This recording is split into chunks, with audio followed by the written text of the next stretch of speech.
question isn't, are we going to have a recession? The question is it going to be a depression? I mean, if we just get away with a recession, we're getting off easy. But I don't think there's any way that the payoff, or the payback rather, for over a decade of 0% interest rates and massive quantitative easing, I don't think we're going to get away with just a mere recession as a result of that. It's going to be a depression, and I think it will be worse than what is known as the Great Depression, the one that we experienced during the 1930s. Stock markets have fallen on Monday morning as recession fears continue to grow. Are these fears warranted? Well, the S&P 500 is down 0.5%, with the NASDAQ down about 0.8%. Peter Schiff joins us to break down market action and his outlook for the economy. Peter Schiff is the Chief Market Strategist of Euro Pacific Asset Management. Welcome to my new show. Peter, honored to host you.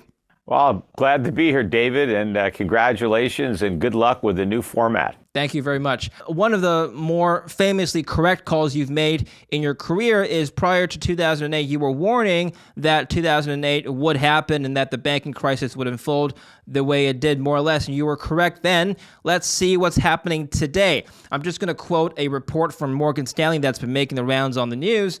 That's rather alarming. Morgan Stanley strategist said that more than 50% of the $2.9 trillion in commercial mortgages will need to be renegotiated in the next 24 months.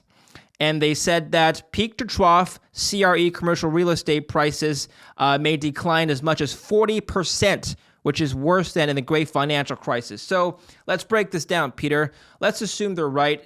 The question is, are housing prices in a bubble? Will they collapse? And two, how exposed are the banks? Well, the banks are very exposed, and anything that was interest rate sensitive is in a bubble, because we had interest rates at zero or practically zero for over 10 years. And so during that period of time, a lot of debt was taken on to buy a lot of assets. And because the interest rates were so low, people buying those assets could overpay. And so it was the low interest rates that helped to inflate the bubbles. That's the same thing that happened in the bubble that popped in 2008. And one of the reasons I was able to see it so clearly before it popped is because I recognized how Fed policy had inflated it. And, even before that bubble popped, I was forecasting the next one, which is the one that we've been living in for that entire decade. The only thing that's surprising to me is not that it's deflating, but that it took so long. But the current banking crisis is just another financial crisis. It's caused by the same factors that caused the last one, which is the Fed and its easy money policies, quantitative easing, 0% interest rates, except this time the Fed succeeded in inflating a much bigger bubble than the one that popped in 2008. And I think the 2023 financial crisis is going to be a lot worse than the 2008 financial crisis. And it's probably not going to end in 2023. It's probably going to bleed into 2024. In what way will it be worse? Are you saying that it's not just the banking sector that's going to be affected? Well, every segment of the economy took on too much debt. Now, obviously, the banks are very vulnerable because the banks own a lot of that debt. But corporate America is in a lot of trouble. Where do you think corporations got the money for all these share buybacks? Most of it was borrowed, and a lot of those loans are going to come due. So it's not just the commercial real estate sector, but corporate America that's in trouble. And Americans also have record debt. We have credit card debt, student loans, auto loans, mortgage debt. None of this debt would be anywhere near as large if it wasn't for how low interest rates were, because that's what made the payments affordable. But as interest rates reset, the payments become unaffordable. And the other problem is the buyers of these mortgages and bonds. I was pointing this out for years before Silicon Valley blew up, but I was warning about the impact this was going to have on banks and every other creditor when interest rates inevitably rose, and they would have to rise much higher than anybody thought because inflation would be a much bigger problem than anybody imagined, but that this would result in significant losses for the lenders. And we're just seeing the tip of that iceberg now. You told me something very important, Peter, a while ago, which is that interest rates rising is inherently inflationary because businesses will need to raise prices in order to combat rising interest expenses. Are they able to do that this time, Peter, though? Are they able to raise prices to maintain their margins going into what's possibly a recession? Sure. Now, they may have to reduce their overall volume because as you raise prices, you price certain consumers out of the market. But companies have to operate at a profit. So maybe some of the marginal customers will drop off in a lower volume business, which means that those companies have to start reducing their overhead to start preparing for a profitability with lower sales. And that's what's ultimately going to happen in the recession. A lot of Americans are going to stop buying because they're broke, but the Americans that still can afford to buy will just pay higher prices in order to keep these businesses afloat. Because if a business can't make a profit, it's not going to stay in business. I want to come back to the banking crisis and financial crisis that you're talking about. But since you brought up the recession, Peter, is there going to be a recession is my basic question. Let's start with that, and then I want to bring up some tweets that you made. Well, I think that's a foregone conclusion. The question isn't, are we going to have a recession? The question is it going to be a depression? I mean, if we just get away with a recession, we're getting off easy. But I don't think there's any way that the payoff, or the payback rather, for over a decade of 0% interest rates and massive quantitative easing, I don't think we're going to get away with just a mere recession as a result of that. It's going to be a depression, and I think it will be worse than what is known as the Great Depression, the one that we experienced during the 1930s. And I think that the losses in banks will be a lot greater than it was in the 30s, not necessarily because the banks fail. They would fail if the government allowed them to, but because they're going to get bailed out with inflation. And because the government is going to have to print so much money to keep all these insolvent institutions afloat, the value of everybody's savings is going to sink. The dollar is going to collapse and inflation is going to run through the roof.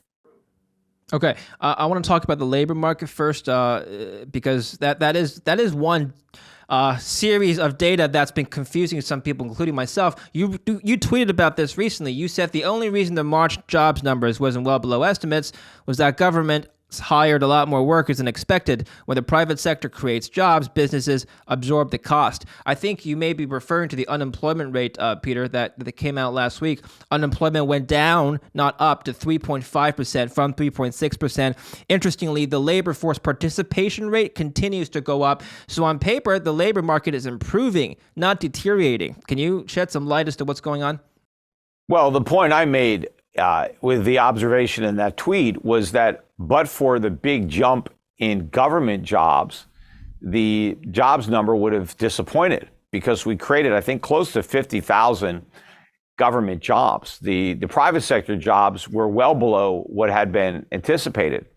And my point is, this is not good news. I mean, if government bureaucracies are now even more bloated than they were because they hired more people, we're not better off because of that. In fact, we're probably worse off because they're going to make the rest of us less productive. And we have to pick up the cost through higher taxes or through more debt and inflation, as opposed to productive private sector jobs that pay for themselves. Because if a private company hires somebody, that doesn't affect me. I mean, I don't have to pick up the cost. I mean, the costs are paid by the business out of the profits that are being generated by that business and by that labor. So that's good if we have jobs created in the private sector. But when the government just goes out and hires people and I'm on the hook to pay their salary, I mean, that's not good news. Right. Now, to your point about inflation being a part of this problem, recessions in the past have traditionally or historically been deflationary, if not just disinflationary. But you're saying that this one will be a depression and inflationary. Can you walk us through how that's going to work? Well, I don't think recessions are deflationary. In the short run, if you go into a recession, there is going to be some kind of pullback in consumer spending. And there may be some businesses that fail And so as they're going out of business, maybe they'll have a sale. And so you could have some type of downward pressure on prices, maybe at the beginning of that recession as you're kind of entering it. But I think in general, economic downturns end up being inflationary, in that what happens is that you have fewer people productively employed, and so you're not making as much stuff. But as the economy contracts, governments respond to that contraction by pursuing highly inflationary fiscal and monetary policy. They increase government spending, the central banks print more money to buy up government debt, they try to encourage more consumption, and so all of this ends up pushing prices higher. And if you look historically at the worst episodes of inflation, they always take place when economies are in recession or depression. You don't have runaway inflation when times are good, right? It's always a horrible economy, a basket case with high unemployment that you see runaway inflation. And that, I think, is the environment into which we're headed. Speaking of how high this inflation will get, you made another interesting tweet. Soon everyone in America will be a multimillionaire. Well, you got us in the first half, Peter. That's good news. Everyone wants to be a multimillionaire. But then you spoiled it for us, Peter. You said, don't get too excited. Chewing gum will sell for over $1,000 per pack. And all those higher taxes meant to soak today's millionaires and billionaires will drench tomorrow's middle class. What's your message here? We should avoid buying bubble gum, chewing gum? Well, no, you should stock up on it now before it's $1,000 a pack. Although I don't know, maybe some of it gets stale. I don't know how long the shelf life is for chewing gum. I don't chew a lot of gum these days. But yeah, the point is that inflation is going to be rampant. I mean, that's just the way this is going to end up. There's no other politically viable alternative. I don't see the significant cuts to government spending that would be necessary to avoid much higher inflation. I don't see the Fed pursuing the type of monetary policy that would really be necessary to force the government into, making those difficult choices. I think all the factors are going to come down on inflation. They're going to keep on spending money. They're not going to cut anything. Everybody's going to get paid their Social Security benefits and their Medicare benefits and their pensions. The problem is the money's not going to buy very much, because if you need $1,000 to buy a pack of chewing gum, I doubt your Social Security benefits are going to keep pace with that. Even though they do have these cost of living adjustments, they're not going to capture anywhere near the degree to which the cost of living is actually going up. High inflation usually doesn't happen overnight. There's a process involved. And this process usually involves a lot of money printing, which we've seen. However, Peter, the nation, I'm talking about the U.S., has never experienced hyperinflation before, but you've claimed, and I've seen your YouTube channel, which everyone should check out, great channel, you've claimed that perhaps we could potentially see a scenario in which the U.S. dollar reflects what's happened in, let's say, Zimbabwe.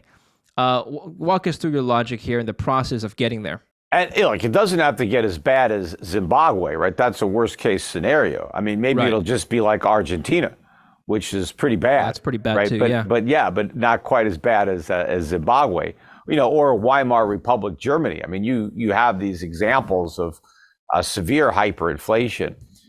But I think there's no question that we are going to suffer very high inflation. Whether it ends up being the type of inflation, where we're all trillionaires, because everybody in Zimbabwe, it's not they're all millionaires, they're all trillionaires, right? But what good is $1 trillion Zimbabwe dollars doesn't even buy you a pack of chewing gum for $1 trillion Zimbabwe dollars. Maybe you could get a stick, I'm not sure. So I don't know that it's going to be that bad, but it's going to be very bad. Certainly it's going to be on an order of magnitude far greater than what Americans experienced during the 1970s. In fact, I think 2021 was as bad, if not worse, than any year of the 1970s. We just didn't measure prices as accurately in 2021 or 2022 as we did back in 1978, 1979, those years where inflation was very high, or throughout the whole decade. So I think it's already been worse than the 70s. but it's going to get a lot worse. And I think the catalyst for inflation, kicking into a much higher gear is going to be a large drop in the value of the dollar versus other currencies. That hasn't happened yet. The US dollar index is still, trading around 102. I think once it cracks through 70, that was about the low in 2008, 2011 timeframe. That was a record low for the dollar. I think once we take that out, we're going to be just in free fall territory. And I don't expect the rest of the world to come to the rescue of the dollar the way it did at that period of time, or in the late mid to early 1990s, or in the late 1980s. The world really supported the dollar in its time of need and propped it up. But I think those nations that defended the dollar so vigorously in the past are no longer allies with the dollar. I think a lot of those countries now want out of the dollar. They don't want to try to go out of their way to defend the US dollar's reserve status and to maintain that monetary order. I think a lot of countries are going to, take, I don't know if it's pride or be joyful in looking at the dollar's demise, and they're going to maybe feel vindicated or feel that America is getting what it deserves. So I think we're really setting ourselves up for a currency crisis as the dollar loses its status as this reserve currency. And that is going to be the impetus for significantly higher price increases in the United States, as all this money that we have been exporting for decades, comes back looking to buy stuff. And of course, we don't make much stuff thanks to, the system. We've been running these record trade deficits. In fact, we had another horrible trade deficit that came out last week that should have tanked the dollar and would have, had it been released in the 1980s when people still cared about the trade deficits. But, right now they're not. But they are going to care once the dollar really starts to crack and these trade deficits are unfinanceable. And without the trade deficits, there's nothing to buy, because all the stuff that we buy is being imported, but we're not paying for it. We're just printing money.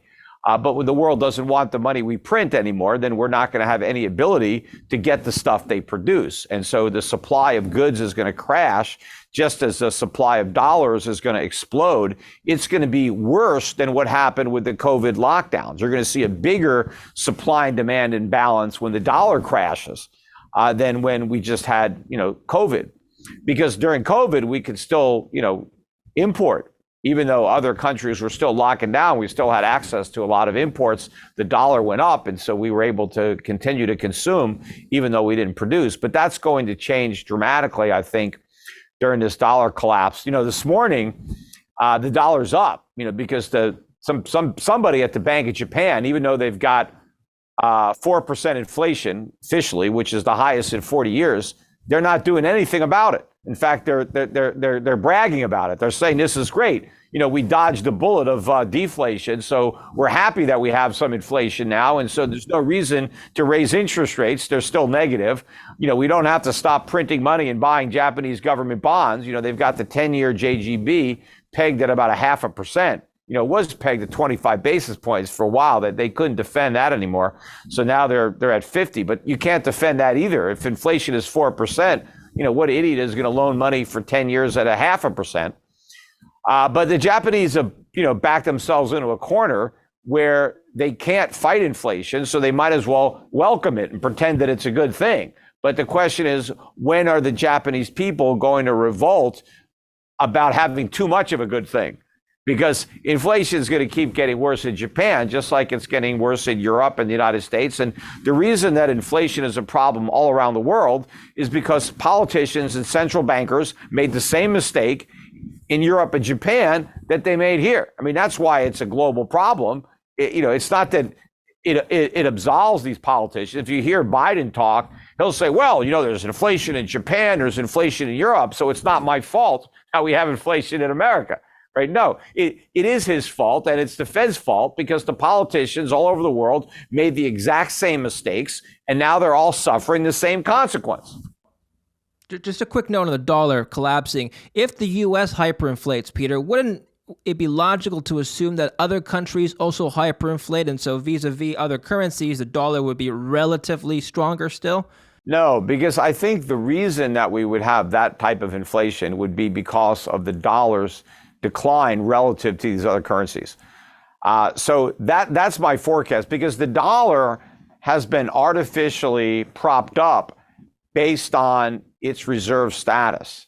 And America's ability to run these enormous budget and trade deficits is a function of that status. The rest of the world has not run these trade deficits. In fact, by definition, they've run surpluses. The only way America can have a deficit is if somebody else has a surplus. So we are in a uniquely vulnerable position. Europe, Japan are not in this predicament. America is by itself. And so I think while the whole world is going to suffer high inflation, it's America that potentially risks hyperinflation, or at least an inflation rate that is much higher than what you're going to see in the rest of the world. How would you evaluate the statement, Peter, that technological advances are inherently deflationary, in the sense that as technology progresses, we have more productivity, and perhaps our way of life becomes better as high-tech things become cheaper? Think TVs, your phones and computers. Yeah, I'll let you answer that. Well, exactly. I mean, my only argument would be the term that you're using, deflationary, because in actuality, deflation is a contraction of the money supply and inflation is an expansion. But your point that technology is a force to lower prices is absolutely correct. I mean, that describes capitalism. The beauty of capitalism is that it constantly reduces prices. That's how living standards go up, because businessmen and women are able to find more efficient ways to produce more goods and services. And as businesses become more efficient due to capital investments and increased productivity, consumers enjoy the benefits of that by getting lower prices. And so prices are supposed to go down. That is the natural tendency in a free market economy. If you look at the United States and take a look at the CPI in 1800, and then you look at the CPI in 1900, 100 years going by, and the 1900 CPI was about half the 1800 CPI, meaning prices had been cut in half over that 100-year time period. That's great. I mean, that was good news for Americans. That's why the idea that we need inflation, this is something that governments have been able to fool the public into accepting, and central banks, that we need prices to go up. And that if they don't go up, it's going to be economic Armageddon. That's just a lie. It's a self-serving lie, because the politicians want inflation, not the public. And they're just inventing a reason to try to market the inflation that they need as something that's beneficial for everybody else, but it is not. Now, here's what happens. You have two forces that usually are going on simultaneously.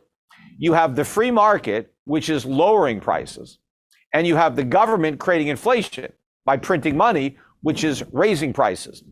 And right now, often the government creates so much inflation that it more than offsets the decline in prices that the free market would have otherwise delivered. So let's say the government didn't print any money, didn't create any inflation, prices would have gone down by 5%.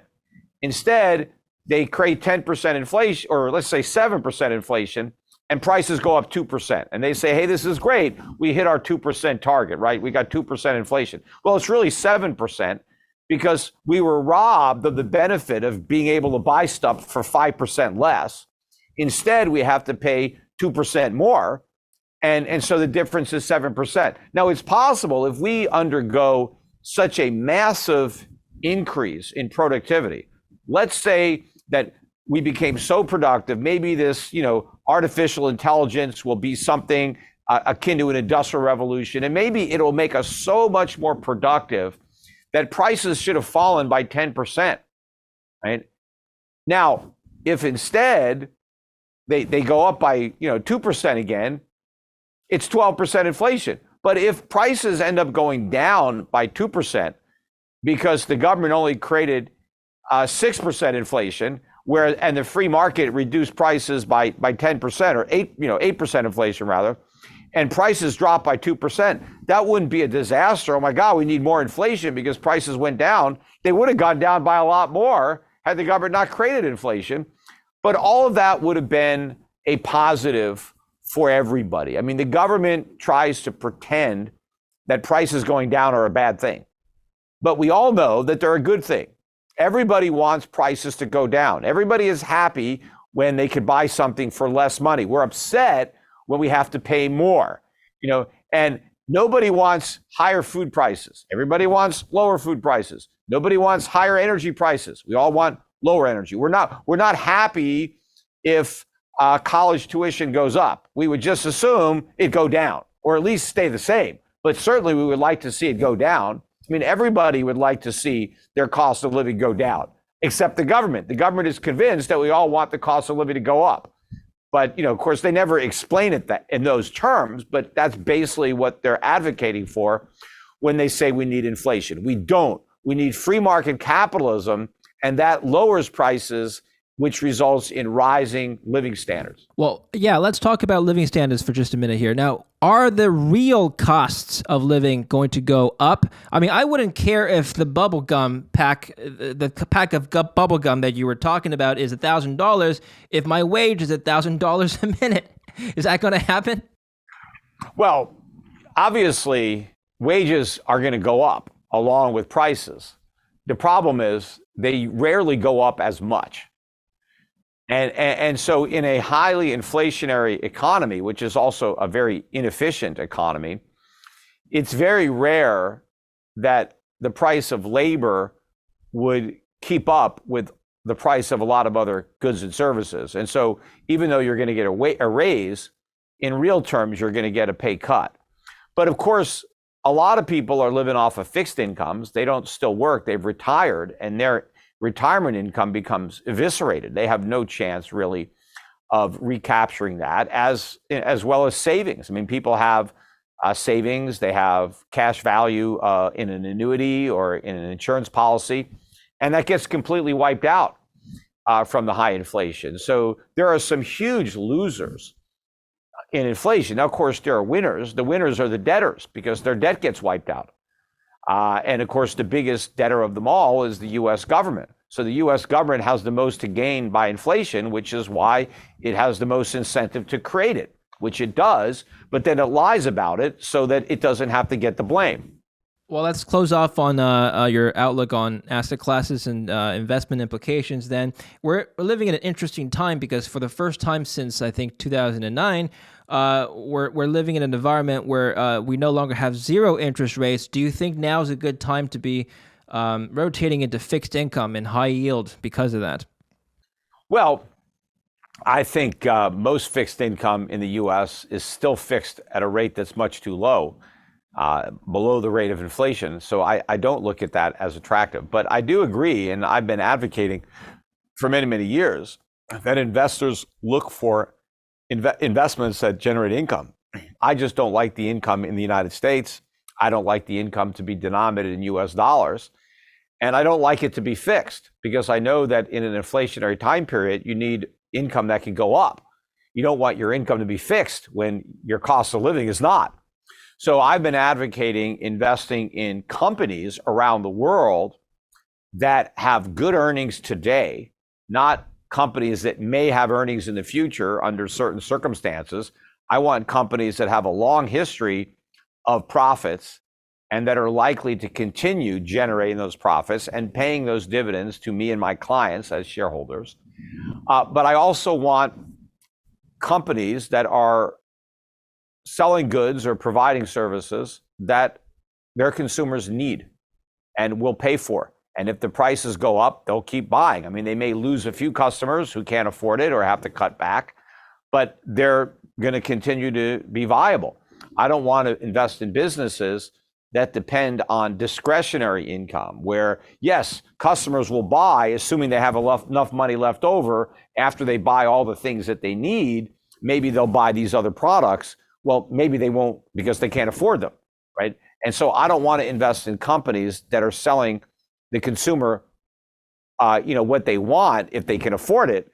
I want to own companies that are selling the customers what they need, and they'll eliminate other things in order to buy it, right? So I'm buying these companies that will pay reliable dividends, good dividends. Now the dividends that we're getting are far in excess of what you would get if you bought U.S. government bonds or corporate bonds or any comparable type of interest generating investment. The difference is if those are fixed, inflation can destroy the value of your income streams and of course of your principal.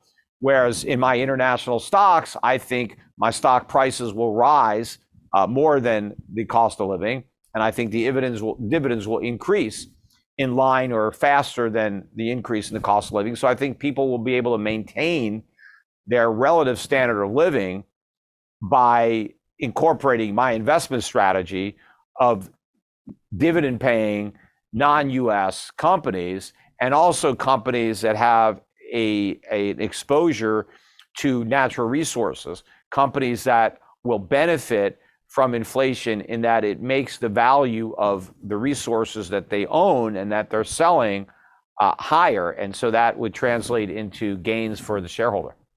Let me just give you a hypothetical example. You're talking about companies producing things that everybody needs. Suppose I'm a tech startup. I've got this new hot AI product. Maybe it's a humanoid robot that can, do whatever you want it to do. It'll enhance your productivity. Everyone wants it. It's hot. The problem is, Peter, I'm operating at a loss because I'm expanding so aggressively. But I promise you, Peter, in 10 years, I'll start making money. You're not going to jump in on this? Well, first of all, look, anything that can increase somebody's productivity right now is valuable, because if I could buy something that increases my productivity, assuming that you could sell it to me at a cost that's lower than my net gain in productivity, then I'm willing to buy it. So that type of business might succeed. But if you're talking about a business that is trying to raise money to potentially develop some type of AI program that in the future may actually increase somebody's productivity, but right now it doesn't do anything but expend money, that company's going to have a hard time attracting capital in today's environment. But what I'm talking about, when I talk about stuff that consumers don't really need, right? There's a lot of things that you buy and everybody buys that they could do without. Right? I mean, if we can afford it, great, right? But if we don't have the money, well, we're going to cut back, or we'll do less of it, right?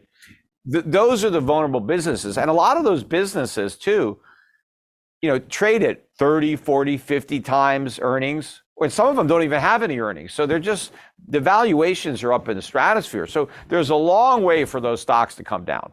And they don't really pay much or any dividends at all. So how are they going to help you with a rising cost of living when they don't provide you with any income to live on? You mentioned non-U.S. stocks. Why non-U.S.? Well, for many reasons, but I find that the valuations internationally are much better. You can get a lot more for your money if you invest internationally. But also, I want income that's not dependent on the American consumer or the U.S. dollar, because I think the U.S. consumer is in trouble and I think the dollar is going down. So I want to own businesses that operate outside the U.S. and that can earn their income in currencies that I believe are going to gain in value relative to the dollar, because that means when I get to repatriate those dividends, when they get translated back to dollars, if the currencies that are the source of the income are increasing relative to the dollar, then when they get converted back to dollars for me to spend in the United States, I end up with a lot more money. I get more dollars for my euros or for my yen or whatever currency I'm earning my income in. CBDCs are coming, central bank digital currencies, where about 114 countries are working on them. A lot of countries already have them, mostly in the Caribbean. The Fed is developing a Fed coin. The Bank of Canada is developing a Bank of Canada CBDC. Is there a way to capitalize on this? I'm not asking you to buy Bitcoin. I know what your answer is. I'm not going to go there today. But just the coming of stable coins and CBDCs and digitizing fiat, is there a way that an investor could profit from this, or is that just something that's going to you live with and don't worry about? Well, look, I think that all the government is going to succeed in doing with central bank digital currencies is maybe have a more efficient way to create inflation. Fiat currencies made of paper were an abysmal failure, and just converting them into a digital version of the same flawed concept isn't going to be an improvement. To the extent that digital currencies were backed by real money, backed by gold, that would be a big improvement. But none of the central banks are talking about doing that. Now, maybe one of them will. Maybe it'll be China. Who knows? But I know that the private sector is already doing this, and more private companies will be coming out with digital currencies backed by real money, gold, which is completely legitimate, and I think a great innovation and a major improvement over what we have now. Certainly a big improvement over Bitcoin and other fiat cryptocurrencies that, like the dollar or the euro, are backed by nothing. But like money used to be, like currency used to be, they're backed by gold. And that's what gave the original currencies their value. It was the fact that they were backed up by gold. But if you take a digital currency and also back it by gold, you have all of the the positive attributes that people are looking for from a digital currency. It's portability, it's divisibility, it's fungibility. It's got all the advantages of Bitcoin, except it could do it cheaper and faster without any of the drawbacks, because you actually have real value that you can store as opposed to a make-believe fantasy. And if you have real gold behind your digital currency, not only is it a store of value, but now it's a unit of account, a medium of exchange, and all that, which is what we want. But I'm afraid that the central bank's versions of fiat are going to actually make it worse for ordinary people, because not only will it probably result in an even faster expansion of the money supplies, meaning more inflation, but it's going to give governments even greater control over the population. It is inherently a very oppressive move on the part of governments, especially if they succeed in eliminating cash. Because if they eliminate cash and force everybody to transact digitally, they know every single transaction that every person engages in. And that is inherently a tyrannical, dangerous type of power to allow governments. And again, not that I'm upset about it because it might make it harder for criminals, right, to commit crimes. It's law-abiding citizens that I'm concerned about, who may do things that are not crimes, but a criminal government may convert them into crimes. Or whenever a government becomes corrupt, there is usually some type of rebellion of freedom fighters that want to resist a tyrannical government's usurpation of power. They may want to organize some type of resistance. Well, that's going to be very difficult to do if you can't spend any money without the government knowing exactly what you just bought. I mean, the easier it is for the government to keep tabs on people, the more likely they are to oppress those people. If people potentially have a way to fight back against government oppression, well, then governments might not be as oppressive. So that's the whole idea. You need, people to keep the government honest, right? I think it was a Jefferson quote that when the people fear the government, there is tyranny. But when the government fears the people, there is liberty. Well, the government's not going to fear the people if it can spy on all the people and knows exactly what every person is doing. So I don't like, surrendering so much of our individual liberty to government to be able to know every single thing that we do. Now, of course, people will try to get around government snooping, but they won't be able to use cash. So what are they going to use? Well, maybe they'll use gold and silver, something like that.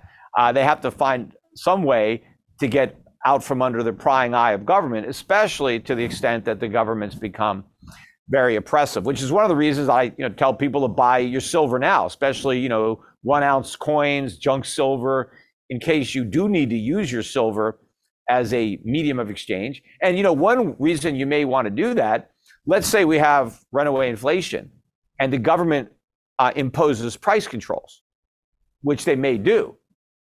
And let's say there's price controls on all sorts of food. Well, the food's not going to be there. The food's going to be shortages. And if you want to eat, maybe you're going to have to go to a black market and buy your food illegally. Now, do I think it's a crime if someone is hungry and they have to go and they buy food on a black market? Do I think that person should be locked up as a criminal? Do I think that, if somebody is selling food on the black market because it's the only way they can sell it at a profit, do I think that that merchant or that farmer should be locked up because they're selling food? No, I think the government is breaking laws by imposing these price controls in the first place that are unconstitutional and illegal. But the only way you'll be able to transact in this, black market is if you have a currency that they can't track. Because if you're using a central bank digital currency and now you go and you buy some food, they're going to know that you just bought this illegal food, and they're going to be able to come arrest you, or they're going to arrest whatever farmer or whatever merchant committed the crime of selling you that food, right? So, the only way that people will be able to transact without getting locked up is if they have some type of means of exchange that the government doesn't know about, right? Now you say, oh, Peter, see, you're advocating that people break the law. Well, I know it's better than starving. No, you're advocating people sometimes the laws are bad, right? Sometimes you get bad laws. You're advocating people buy Bitcoin on a decentralized exchange, but no, I'm not going to go there today.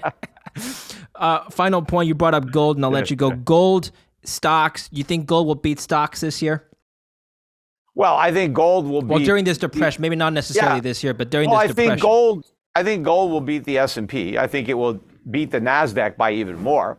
But I think gold stocks will beat gold. I mean, gold has been beating gold stocks for a long time. But I think it's time that gold stocks. So if you want to buy stocks, you can just buy gold stocks. I think those are going to be the best performers. Now, there's a lot of risk there. So don't, you can lose money buying gold stocks. I mean, I know I've done it, right? But I've also made money buying gold stocks. And you just got to be comfortable with the risk. We manage a gold fund, the Euro Pacific Gold Fund. Adrian Day is my portfolio manager. I think he's done an incredible job of building a great portfolio. So I think we're really well positioned. In fact, you ought to talk to Adrian on your program. He's a really good guy to talk to about the mining sector. But I think we're really well positioned. I think we're in the early stages, of a big bull market, in gold stocks. And, I think you crypto guys, you got the right idea. You just got the wrong execution. You can just get rid of some of these currencies.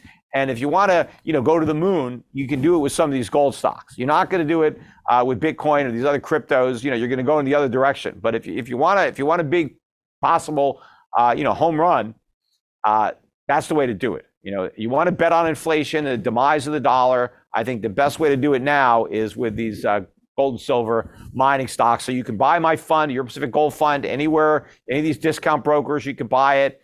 You can also contact my asset management company, Euro Pacific Asset Management. We do separately managed accounts too for people managed by Adrian in gold and silver stocks. And we have income portfolios, value stocks, dividend stocks. My dividend strategy won an award last year. We were the best performing fund out of like 350 international funds.